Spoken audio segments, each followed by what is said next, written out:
Olá, sejam bem-vindos a mais uma edição do programa Alto Astral no 14. Nossa convidada de hoje já é conhecida de vocês, já esteve aqui em outras oportunidades com o José Val fazendo a entrevista e hoje eu que vou falar com a doutora Ana Carolina Poloniato. Vou falar de visão, de oftalmologia, que meus óculos estão aqui, gente. É um problema sério, a coisa não é fácil não, vem se complicando muito. Doutora Ana Carolina, seja mais uma vez muito bem-vinda aqui ao programa Alto Astral no 14. Coisa boa poder contar com a sua informação aqui mais uma vez. Muito obrigada pelo convite. É sempre um prazer estar aqui trazendo informação para a nossa comunidade e eu estou à disposição. Obrigada pelo convite. Antes até da gente pensar, o nosso tema de hoje vai ser o glaucoma, né? Que é o vilão silencioso da visão. Isso é um perigo. Mas até se a gente pensar, a sensação que eu tinha da minha época, isso é a época também, viu, José? O José não tem maneira de falar que é mais novo que eu, mas nós somos ali, ó. Raramente as crianças usavam óculos. Raramente. Hoje em dia a gente vê muita gente, mesmo, especialmente crianças, por conta disso aqui, né? Está aqui o tempo todo. Vai se tornando uma epidemia de fato, Ana? Creio que não só vai, como já está, né? Se tornando. A gente já vê vários artigos, várias publicações relacionadas ao desenvolvimento, principalmente de miopia, relacionado ao uso excessivo de telas, sim, pós-pandemia, né? Pós-Covid, até porque nossas crianças ficaram presas em casa e aí ficaram reféns mesmo da tecnologia, do uso de telas, e era a alternativa que os pais tinham para conseguir segurar as crianças no sofá, controlar.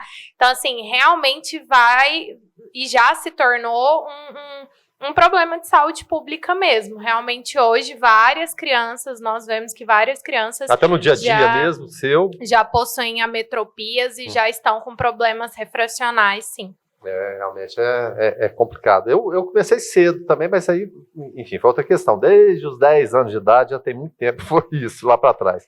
Mas vamos falar então do glaucoma. Por que vem esse título junto aqui, de vilão silencioso da visão? O que é o glaucoma, afinal? Então, basicamente, o glaucoma ele vai ser um distúrbio, né, crônico, degenerativo, que acomete o nosso nervo óptico, que é o nervo responsável pela nossa visão.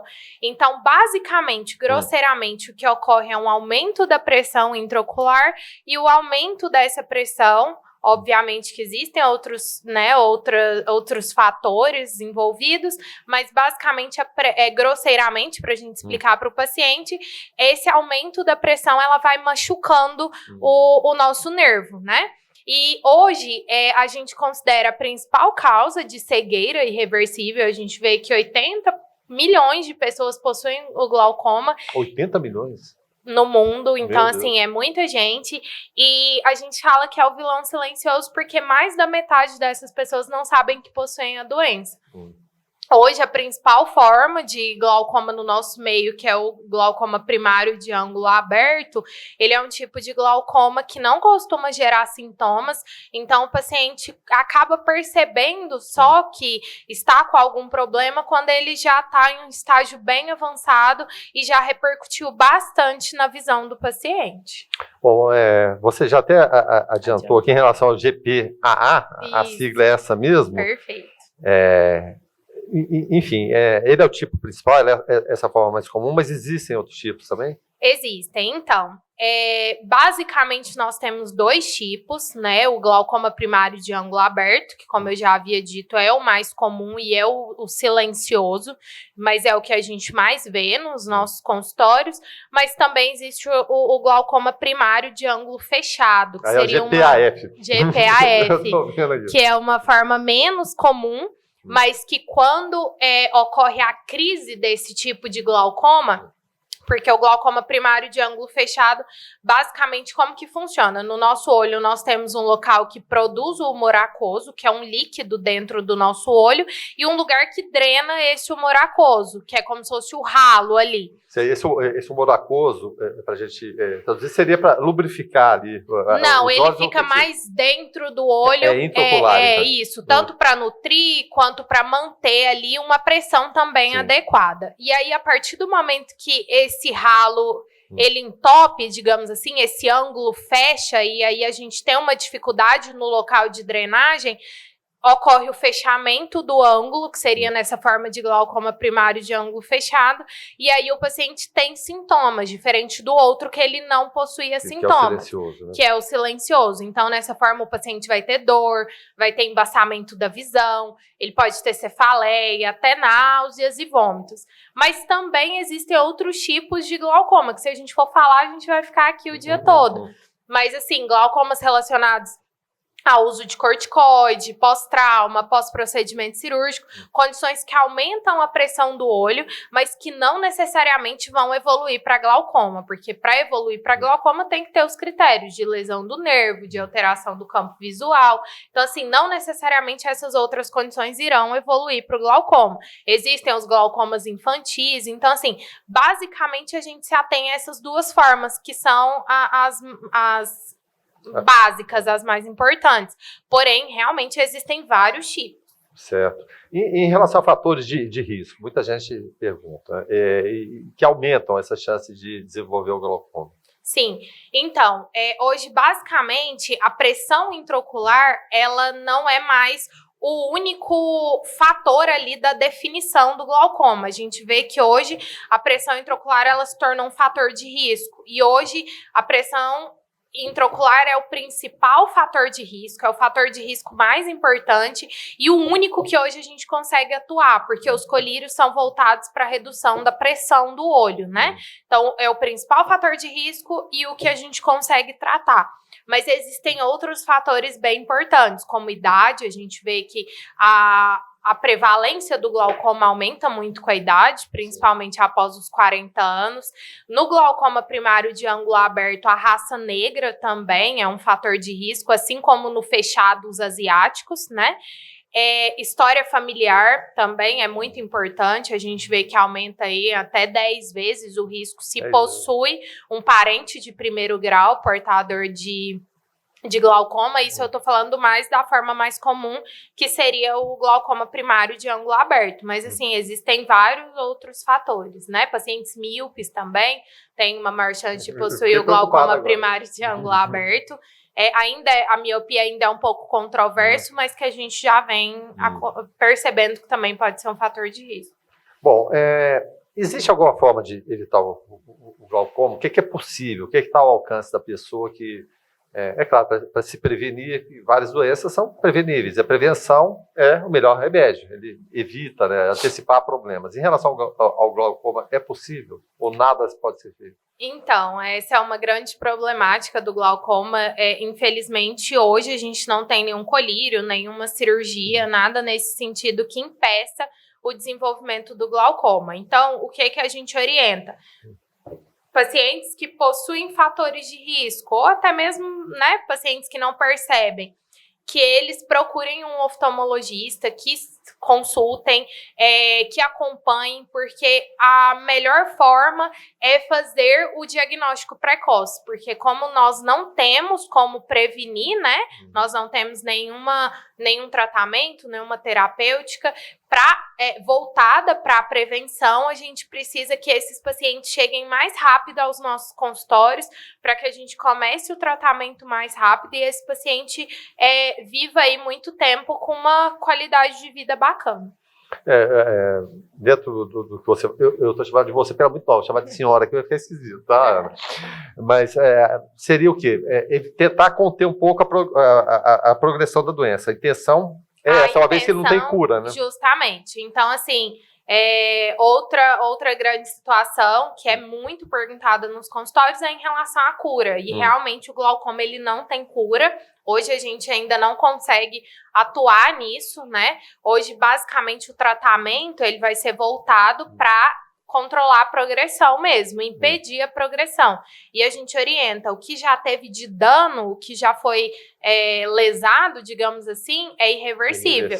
Então, a gente precisa atuar para impedir que haja uma piora, em controlar a doença e impedir essa progressão. Basicamente, hoje é o nosso principal objetivo. E no dia a dia, eu e seu pai fazemos muitas entrevistas aqui com gente da área médica. Normalmente, as mulheres se previnem mais, elas vão mais ao médico que os homens geralmente eu sempre brinco, só puxado pela orelha. Em relação à oftalmologia também é nesse patamar ou é mais ou menos igual, Ou as pessoas deixam somente quando aparecer algum problema aí que eu vou, quer dizer, sempre deixando para depois. Mas essa relação homem e mulher era equilibrada ou as mulheres vão com mais constância? Então, essa foi até uma pergunta feita da outra vez que eu vim aqui também, que eu acho que é uma dúvida bem comum, né? Eu acho que isso já é cultural, essa questão dos homens em relação ao médico, né? Em relação à medicina. Mas, assim, por incrível que pareça, minha opinião, eu não vejo essa diferença dentro da oftalmologia. Eu acredito coisa boa, né? Coisa boa. Os homens procuram bastante, não tem esse receio, geralmente aderem ao tratamento. Não vejo essa problemática. Obviamente, quando a gente fala a nível de emergência médica, a gente até vê que os homens acabam procurando mais por situações como queimadura química, queimadura com solda, acidente com corpo estranho. Sim. Isso acaba acontecendo mais com os homens, né? Mas no geral, e falando do glaucoma em si e de outras problemáticas no ambulatório, no dia a dia mesmo da oftalmologia, eu não vejo essa grande diferença, não. Eu acredito que os homens vêm procurando bastante, sim, se cuidar e dentro da oftalmologia isso está sendo bem visto. Outra coisa, como que é feito o diagnóstico? Então, basicamente, primeiro a consulta, né? O oftalmologista, o especialista, o glaucomatólogo, ele vai avaliar o paciente em consultório,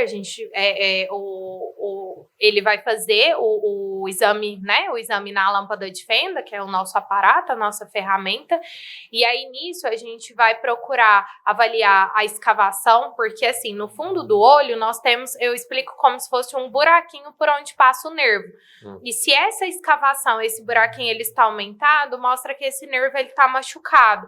Então, é uma das situações que a gente olha, né, que é a fundoscopia, o mapeamento de retina, a gente vai avaliar o fundo de olho desse paciente, avaliar a pressão do olho, a pressão intraocular também dentro do consultório, avaliar a visão, como é que está a acuidade visual desse paciente, e a partir do momento que a gente suspeitar por fatores de risco, por escavação aumentada, por pressão intraocular elevada, vai lançar mão de exames complementares. E aí, exames complementares, nós temos tomografia específica desse nervo, para a gente estar avaliando os tamanhos, né, as alterações em si.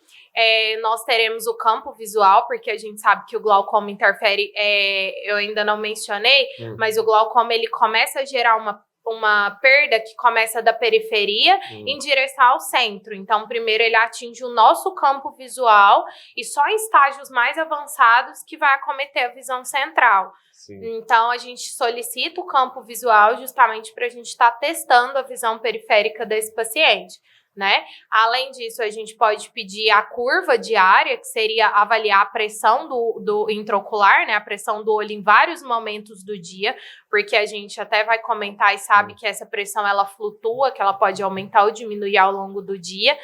E, às vezes, mais alguns exames a depender da suspeita e do tipo de glaucoma que esse paciente pode apresentar. Todo mundo sempre relaciona a pressão com pressão arterial. Minha pressão está alta, 12/8 seria o ideal, 15 por alguma coisa já está alta. E existe a pressão ideal do olho também? Como que isso é mensurado, doutora? Me vi essa curiosidade aqui, mesmo fora da pauta. Mas acredito que tem até uma dúvida dessa no nosso script ou alguém chega, aqui. Olha, minha pressão do olho, ela tá tranquila, tá reguladinha, porque todo mundo conta, né? Conta a vantagem da minha pressão. Minha pressão 12/8, mas tá ótimo. Eu não sei nem se eu antecipei a pergunta, mas desculpe. Justamente. Não, é bem importante isso. Por quê? O que acontece? Nós temos já diversos estudos dentro da oftalmologia que indicam uma pressão intraocular média para a nossa população, que gira em torno de 13 até 20 milímetros de mercúrio, e acima de 20 a gente já consideraria o paciente hipertenso ocular, não necessariamente portador de glaucoma, sim, porque existem outros fatores para nós definirmos o glaucoma em si, mas a partir, né, de 21 aí para frente seria um hipertenso ocular. Mas essa é a média da população. Então, nos pacientes portadores de glaucoma que acompanham no consultório, o objetivo não é essa pressão intraocular média da população, mas sim uma PIO-alvo. O que seria essa PIO-alvo? Nós iremos acompanhar o paciente, se ele tem um glaucoma leve, moderado, grave, como é a flutuação, quais são os picos de pressão intraocular desse paciente e, a partir disso, a gente vai definir qual é a PIO-alvo para aquele paciente. Então, isso vai ser muito individualizado. Existem pacientes que estão com a pressão dentro da pressão média da população, estão com a pressão, por exemplo, 14, 15, que seria considerada normal para a média da população, porém o glaucoma dele está progredindo mesmo com essa pressão. Então, eu preciso determinar a PIO-alvo daquele paciente. O que é a PIO-alvo? É a PIO daquele paciente que o glaucoma não irá estar progredindo, que irá impedir a progressão do glaucoma. Então, isso vai ser muito individualizado. A gente está falando aqui já de diagnóstico, mas em consultas comuns, por exemplo, tem como se prever se uma pessoa está propensa a ter um glaucoma ou não? Não, sim, existem as pessoas que têm os fatores de risco, que a gente já imagina, pessoas que são hipertensos oculares, são pacientes que a gente precisa acompanhar, porque podem evoluir para o glaucoma. Deixa eu só abrir outro parênteses, mas nada relacionado com a pressão arterial comum, né? São coisas diferentes. Eu sou hipertenso, pode ser que alguma coisa atrapalhe lá na pressão do olho. Não. Pressão, isso é uma dúvida também muito que atinge muito o nosso consultório, se a pressão arterial é a mesma que a pressão intraocular. Não é, tá? Nós temos a pressão existente dentro do olho e a pressão arterial, que é a pressão dentro dos nossos vasos sanguíneos, dos vasos que correm aí no nosso corpo, né? E um paciente, então assim, o remedinho aí que a senhora toma para pressão arterial não irá resolver a pressão intraocular, tá? São coisas bem diferentes. Hoje já existe uma forma de glaucoma, que é o glaucoma de pressão normal, que dá até um nó aí na nossa cabeça, né? Se a gente está falando o tempo todo de pressão, como que existe um glaucoma de pressão normal? Mas esse glaucoma hoje é um tipo de glaucoma que está relacionado à pressão do corpo também, mas não a pressão alta, a pressão baixa, a hipotensão, que geraria uma hipoperfusão, ou seja, geraria uma dificuldade aí de nutrição, né, de perfusão dos vasos e poderia estar relacionado aí a não chegar sangue, digamos assim, na região do nervo, mesmo, né? A irrigação do nervo. E aí pode ser uma das teorias aí relacionadas ao glaucoma de pressão normal. Mas hoje o glaucoma mais comum no nosso meio, que é o glaucoma primário de ângulo aberto, não tem essa relação ainda definida com pressão do corpo, não. Com a pressão arterial, não. Bom, feito o diagnóstico, qual que é o próximo passo? Então, o que seria? Creio que muitos responderiam tratamento, né? Eu não costumo falar que é o tratamento. Antes do tratamento, eu acho que o mais importante é sentar com o paciente, ter uma conversa franca, explicar para o paciente o que é a doença, explicar que é uma doença crônica, que é uma doença que não tem cura, que é uma doença que ele precisa entender todas as vertentes aí, tirar todas as dúvidas, porque ele vai usar colírio para o resto da vida.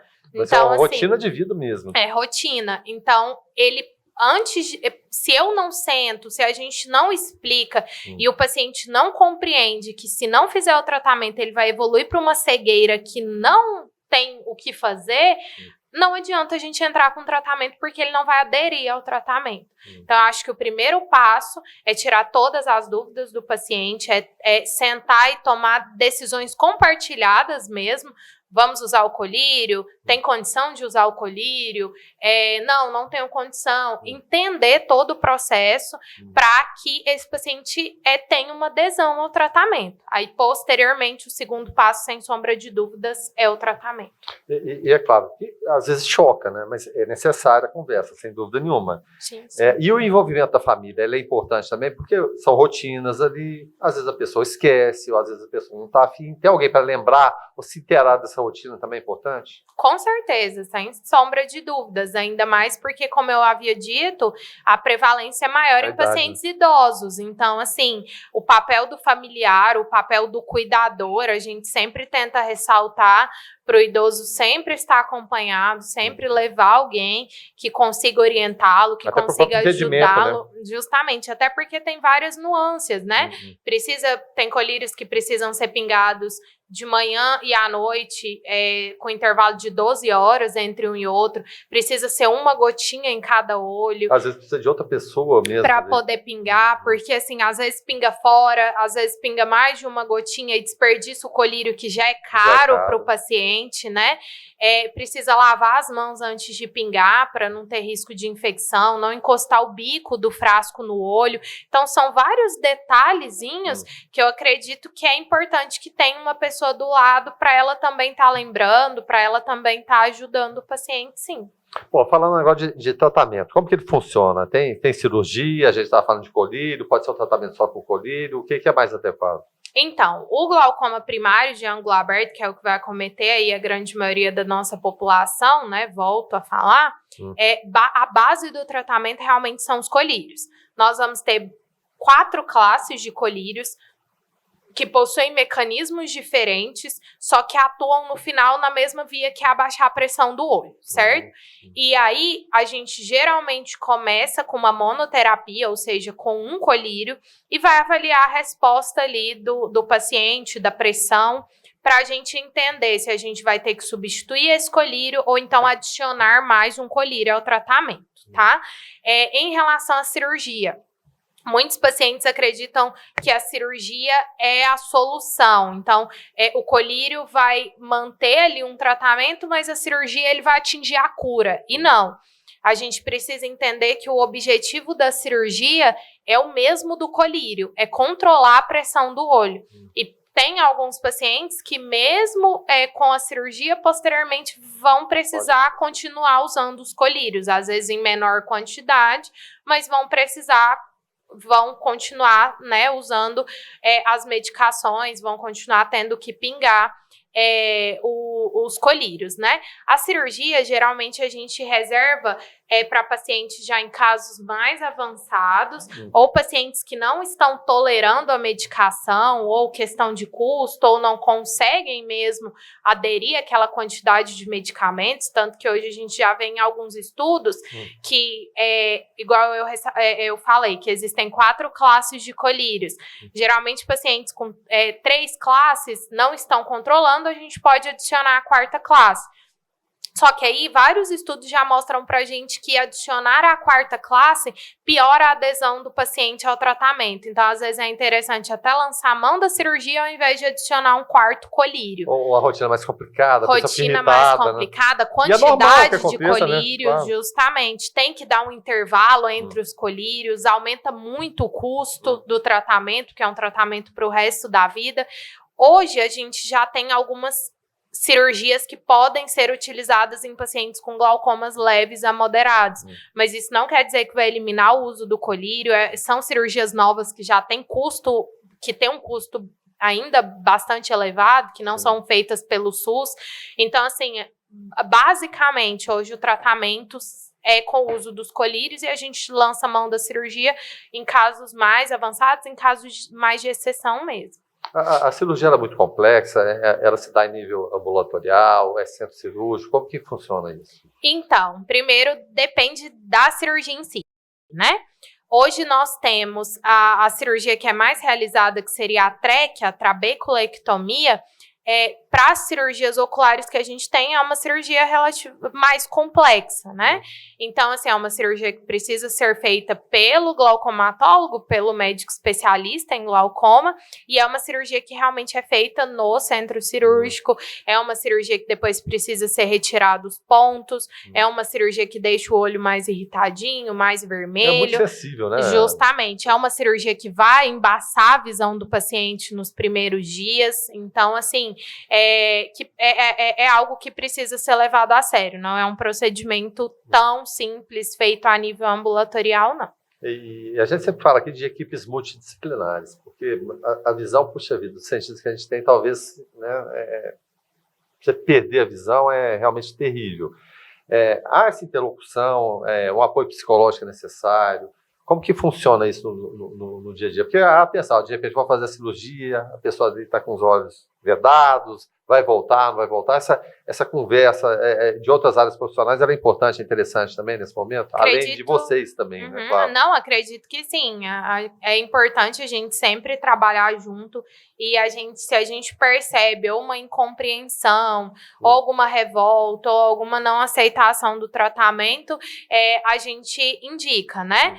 Então, assim, nós podemos fazer cartinhas, fazer relatórios para que o paciente seja acompanhado por uma psicóloga. E assim, hoje eu vejo que, por exemplo, no ambiente que eu trabalho, que tem um departamento de visão subnormal, que são aqueles pacientes que já perderam grande parte da visão, existe uma psicóloga acompanhando. Então, acredito que a questão multidisciplinar é bem importante, sim. Sem dúvida nenhuma. A gente está falando de pessoas de mais idade. Normalmente as doenças acometem, né, quem está, né, chegando ali na chamada terceira idade, que eu estou vendo que esse limite também está se estendendo, que as pessoas estão vivendo mais e melhor. A expectativa de vida está aumentando bastante, com qualidade de vida. Com qualidade de vida, que isso é importante, baseado no quê? Exatamente na ciência, na pesquisa. Mas crianças podem ser acometidas de glaucoma também, doutora? Então, é raro, não é comum, mas pode sim. Na criança, nós podemos ter 2 tipos de glaucoma, que seria o glaucoma congênito primário, ali já ao nascimento, e também um glaucoma infantil, que poderia ser desenvolvido aí nos primeiros anos de vida, tá? É um glaucoma que acaba sendo mais grave do que o do adulto. O tratamento também é um pouco diferente. Geralmente a gente já lança a mão da cirurgia já como primeiro tratamento. Pode até ser feito uso dos colírios até a cirurgia, mas o ideal já é lançar a mão da cirurgia, tá? São pacientes, como eu já havia dito, são quadros mais graves e que apresentam também sintomas diferentes um pouco diferentes do adulto. Então, para o papai e a mamãe ficar atento, porque a criança, geralmente ela está com pouca idade, às vezes ela não tem a noção nem da sua própria existência, quanto mais a visão, se aquilo é normal ou não é normal. Quais são os sinais ali para o pai, para a mãe que está acompanhando a gente ficar atento também? Basicamente, primeiro, o buftalmo. O que seria o buftalmo? Um aumento do globo ocular. Então, o globo ocular da criança, nesse momento, ele está em desenvolvimento. Se é um globo ocular grande, maior do que o normal... Falando que ele fica mais exposto. Sim. É uma forma de, popularmente falando, o olhinho seria um olhinho maior, né? Expandido mesmo para fora. Um olhinho, não expandido, mas a gente percebe que é um olhinho um pouquinho maior, né? Que está crescendo mais do que o normal. A córnea, que é a superfície anterior do nosso olho, ela também na criança ela vai ser aumentada, como se, digamos assim, o preto do olho ali fosse maior, não que a córnea é o preto do olho, digamos assim, mas para entender melhor. A criança ela tem muita dificuldade com a luz, e aí tendo essa dificuldade com a luz, ela pisca bastante, que é uma condição que a gente chama de blefaroespasmo, né? E lacrimejamento também, tanto que a tríade do glaucoma congênito é justamente epífora, que é o lacrimejamento, né? Tem a questão do blefaroespasmo, e essas outras condições que eu comentei. Então, é importante o pai e a mãe estarem atentos. Se o pediatra perceber também, às vezes o paciente vem muito encaminhado do pediatra, que notou aí uma diferença, ou algum cuidador, algum familiar mais próximo. Mas mais do que isso, levar a sua criança para um acompanhamento regular desde o nascimento, para que o próprio oftalmologista, né, o próprio oftalmopediatra consiga perceber aí alguma alteração o mais precoce possível.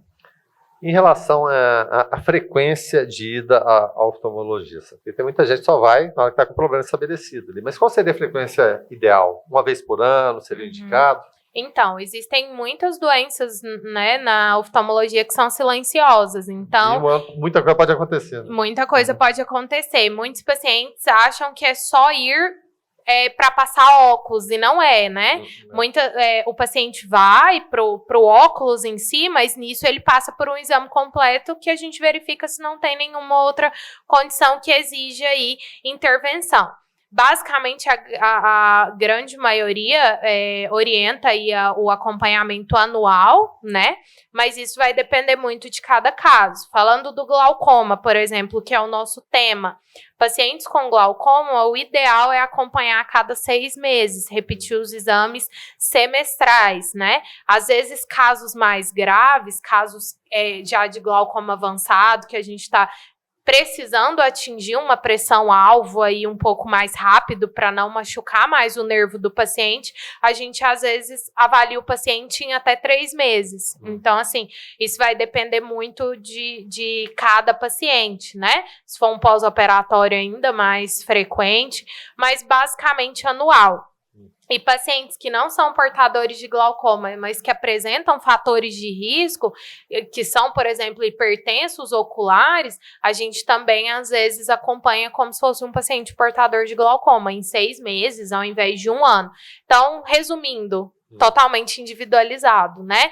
Paciente sem nenhuma comorbidade, sem nenhum acompanhamento específico, consulta de rotina, digamos assim, a gente orienta anual, mas aí é importante a conversa ali com o próprio oftalmologista para decidir aí o melhor tempo, o melhor intervalo de acompanhamento. O glaucoma dói? A pessoa que tem o glaucoma sente alguma dor diferente? O glaucoma primário de ângulo aberto, que é o mais comum, não. Geralmente não sente dor, esse silêncio total em relação a sintomas e dor também. Pode ser que se a pressão estiver muito elevada, né, a elevação da pressão, ela pode gerar dor, sim. Ela pode, como eu havia até comentado no início, pode gerar dor no olho, pode gerar dor de cabeça, pode gerar o estômago ruim, mas em casos de pressão muito elevada. Mas a grande maioria dos casos mantém níveis de pressão ali até elevados, mas não tão elevados a ponto de gerar sintomas. Melhor seria que doesse, né? Porque a dor nos assusta ali, né? E acaba levando a procurar o médico, o oftalmologista também. Bom, a gente já falou lá no início em relação à aderência ao tratamento. Eu gostaria que você reforçasse isso, essa questão da aderência. Quais são os grandes desafios no dia a dia? Além de... Sim. É claro, é um choque para a pessoa, como a gente falou, puxa vida, você está com algo que não tem cura e que pode, de repente, levar à cegueira. Além da aderência ao tratamento, custo, foi citado aqui também, quais são os maiores desafios do dia a dia para você? Eu acho que é a aderência ao tratamento, sim. Estabelecer rotina que ela tem que ser metódica mesmo. Justamente. E assim, eu que lido com a realidade do SUS, às vezes são muitos pacientes que não conseguem o retorno no tempo adequado para estar realizando o acompanhamento. Então, assim, eu acho que o ideal, né?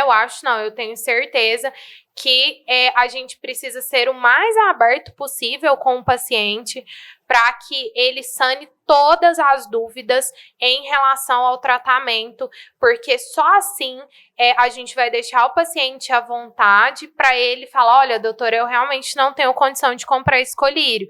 E aí a gente vai fazer uma inclusão para ele, por exemplo, pegar pelo SUS. A gente vai providenciar uma amostra grátis até que ele consiga pegar essa medicação pelo alto custo.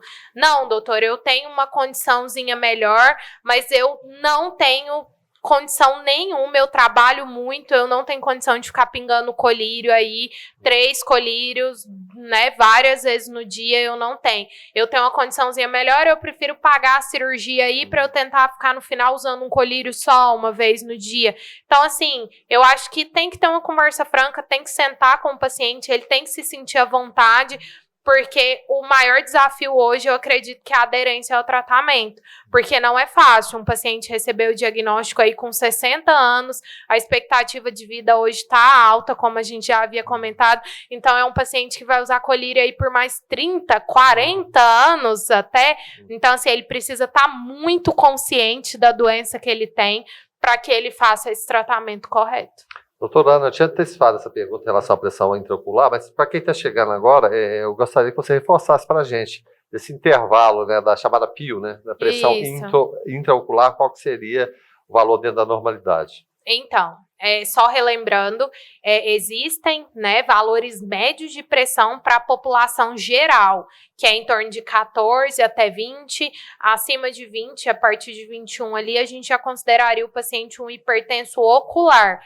Porém, o ideal não é acompanhar a pressão média da população nos pacientes portadores de glaucoma. Pacientes portadores de glaucoma precisam ter a sua pio-alvo, que é aquela pressão ideal para aquele paciente que vai impedir, que vai retardar a progressão do glaucoma. Então, pacientes glaucomatosos não se atenham à pressão média da população geral, mas se consultem, acompanhem para que estabeleça a sua pressão, a pressão que não vai gerar lesão no seu nervo. Para a população geral, sem fatores de risco, a gente ainda acompanha por essa média. Uma outra curiosidade aqui, porque as pessoas têm um aparelho para aferir a pressão arterial normal. Sim. A pressão do olho é somente no consultório? Então, hoje nós já temos tonômetros portáteis, né? Que é o nome do... Sim, interessante. Sim, nós temos o iCare, se eu não me engano, inclusive é um tonômetro portátil, só que o custo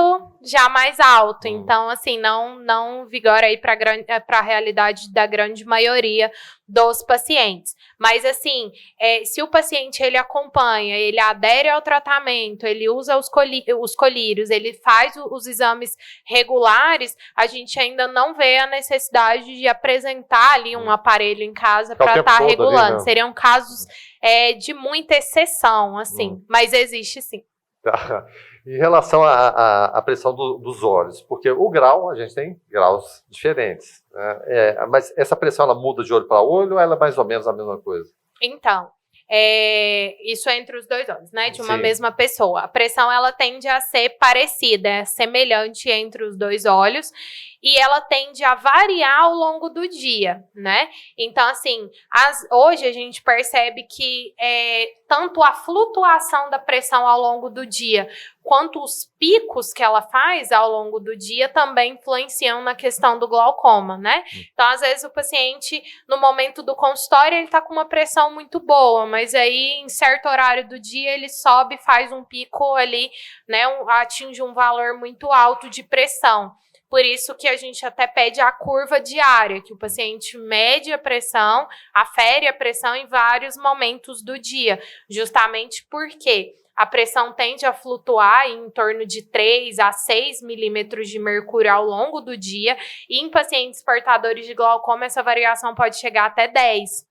Né, 10 milímetros, então de 20 pode chegar até 30, digamos assim, ao longo do dia. Sendo que os valores menores de pressão são geralmente durante a noite, entre meia-noite, 2 horas da manhã, quando reduz a produção do humor aquoso, e os maiores valores durante a manhã, em torno de 6 a 11 horas da manhã. E aí a gente percebe que a pressão, assim como o nosso sono, assim como, né, o nosso organismo em si, obedece aí um ritmo circadiano.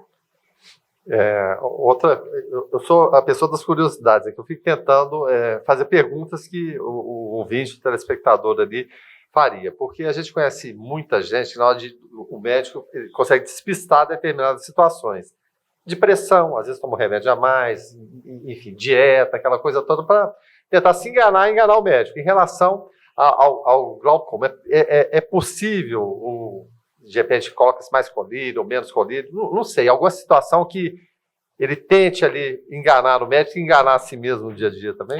Então assim... Pode acontecer, doutora? Eles tentam, mas é difícil então tenta. Porque... Tentam. Era isso que eu queria saber. Às vezes eles falam, não, eu tô usando o colírio certinho, tô usando o colírio. A gente pergunta muito e ressalta muito isso. E quando a gente vai olhar os exames, a gente percebe que tá tendo progressão. Olha aqui, olha ali. Então, a história não bate, né? E aí a gente começa a apertar e ele, mas eu tô usando só... uma vez ao dia, ou então, o farmacêutico me passou esse aqui porque era mais barato. Então, assim, isso acaba atrapalhando um pouquinho o tratamento, sim. Por isso que eu volto a ressaltar. A gente precisa ter uma conversa franca, né, com o paciente, para que ele seja sincero, porque é a saúde ocular dele ali que está envolvida, e o que a gente tiver de progressão, a gente não consegue voltar atrás. Então, ele precisa estar ciente disso. principalmente de comprometimento.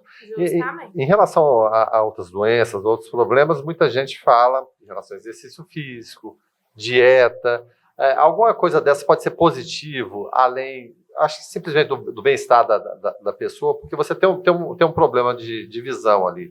De repente ter outros problemas, desculpe, ou situações do dia que você não controla diabetes, não controla peso, alimentação, não faz exercício físico, a recomendação é essa também, de ter uma vida mais saudável, o melhor possível, independente ali do glaucoma também, para até ser um paliativo para a pessoa se sentir bem, né? Porque, puxa vida, estou com glaucoma, estou com pressão alta, diabetes, tudo, meu Deus do céu, complica tudo, né? Não faço exercício, como demais. Tem muito essa orientação também? Assim, no glaucoma em si, nós não temos nenhuma orientação específica em relação à dieta, em relação a exercício físico. Não vai interferir no glaucoma, né? Não necessariamente, mas nós temos uma série de outras doenças oculares que os hábitos de vida saudáveis influenciam. Uma das maiores doenças que a gente enfrenta também hoje dentro da oftalmologia é o diabetes, é a retinopatia diabética, é o diabetes que não controlado, ele ataca o fundo do olho, gera sangramento, também gera cegueira. É outro silencioso também? É outro silencioso, né? A pressão do corpo mal controlada, ela também ataca, ela também acomete o fundo do olho. Então, assim, essa é uma orientação que sempre tem que ser feita, que quanto mais a gente falar, ainda é pouco. Os hábitos saudáveis hoje, eles precisam sempre ser abordados, porque eles influenciam em diversas doenças do nosso organismo, não só oculares. Então, assim, exercício físico, melhora da alimentação, hábitos saudáveis no geral, né? Evitar o fumo, o tabagismo, o alcoolismo em si, tudo isso influencia, sim, na saúde ocular. Coisa boa. O tempo passa rápido, a gente está caminhando para o final, mas a pergunta que eu te faço agora, para a gente finalizar, depois de toda essa conversa, o que a doutora Ana Carolina, ela diria para os pacientes, para as pessoas que estão nos assistindo neste momento, né, e possuem o diagnóstico de glaucoma? Então, eu voltaria a falar, né? Posso estar sendo repetitiva, mas eu acho que nunca é demais. É importante. Para eles sanarem todas as dúvidas possíveis com o oftalmologista assistente, com o seu médico, né? Ou seja, explore ao máximo a consulta. Explore ao máximo a sua consulta. Eu costumo dizer, às vezes o paciente fica nervoso, ele não consegue levar todas as dúvidas, né? Quando ele vê o jaleco branco ali, a mente já esvazia. Mas tá em casa, lembrou de alguma dúvida que precisa perguntar, corre, anota num papel, anota num caderninho, para poder levar para a consulta, para conseguir sanar todas as dúvidas possíveis. Outra coisa, não se esqueçam, nós temos 80 milhões de pessoas acometidas pelo glaucoma no mundo. Muitas pessoas, hoje é a principal causa de cegueira irreversível no mundo, né? Quando a gente fala de cegueira em si, a catarata é a maior. Só que a catarata é uma cegueira reversível. A gente faz a cirurgia e isso vai ser revertido. O glaucoma não, é uma cegueira irreversível. Então, compreendam isso, compreendam que o que for machucado, que for gerado de dano, a gente não vai conseguir voltar atrás. Então, tratem, compreendam o tratamento, façam o tratamento adequado, porque com o diagnóstico precoce, com o controle, com o tratamento adequado, o paciente ele vai conseguir viver bem por muito tempo, ele vai conseguir ter uma qualidade de vida. Então, levem o glaucoma a sério, tá? Porque, apesar de ser silencioso, ele ainda é um vilão. Então, assim, se comprometam com vocês e com o seu tratamento. E sempre tenham um oftalmologista aí de confiança para que vocês caminhem de mão dadas aí nesse processo que vai ser longo. E onde encontrar a doutora Ana Carolina Poloniato? Oi? Onde encontrar a doutora Ana Carolina Poloniato? Nós estamos lá na Clínica Alto Astral. Não, essa aí não vale. Quem quiser nos conhecer, quem quiser acompanhar nosso trabalho, a gente vem fazendo um trabalho muito bacana lá com a nossa equipe. E eu tenho acompanhado, realmente o trabalho que o Joseval vem desenvolvendo, realmente de quem está na área há muito tempo. É importante você ter uma clínica que vai te atender bem, um preço mais em conta, isso também é fundamental. né? E o atendimento de qualidade, isso é muito importante. Então, parabéns, Joseval, doutora Ana, que é filho de Joseval, para quem não conhece, está aí, né? A cara conta. Não, que isso, imagina. Doutora Ana, em redes sociais também, tem redes sociais? Sim, quem quiser seguir aí o meu Instagram, @AnaCAPB. P de pato, B de bola.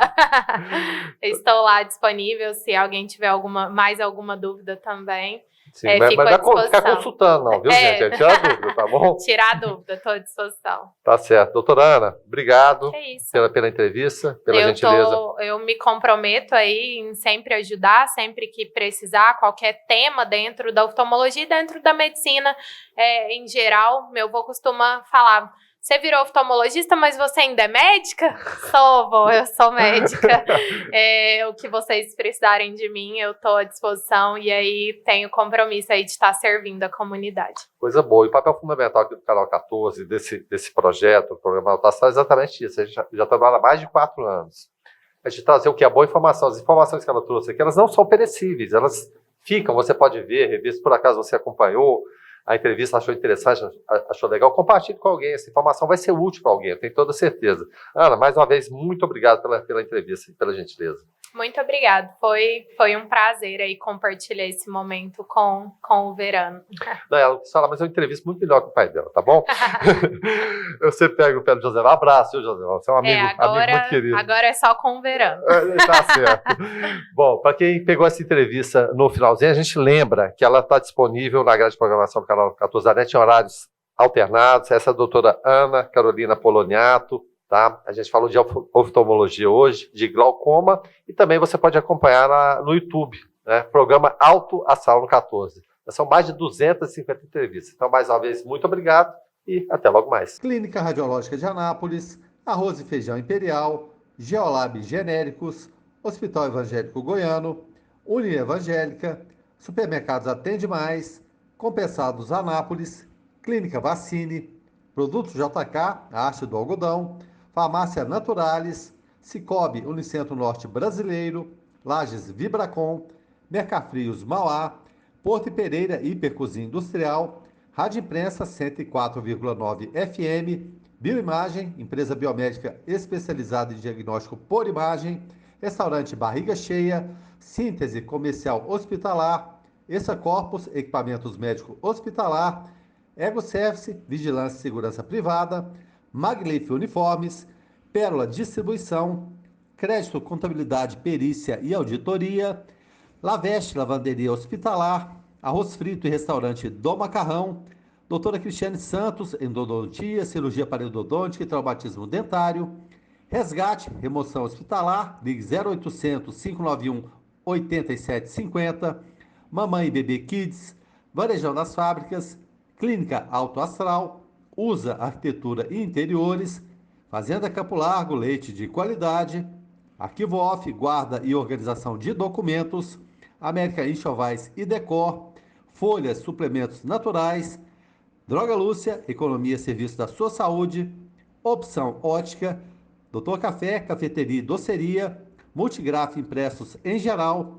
Exclusiva Castor, um sonho de colchão, Centro Automotivo de Reparos Lacar, Caplife, tratamento capilar e Dotes, tecnologia e comunicação.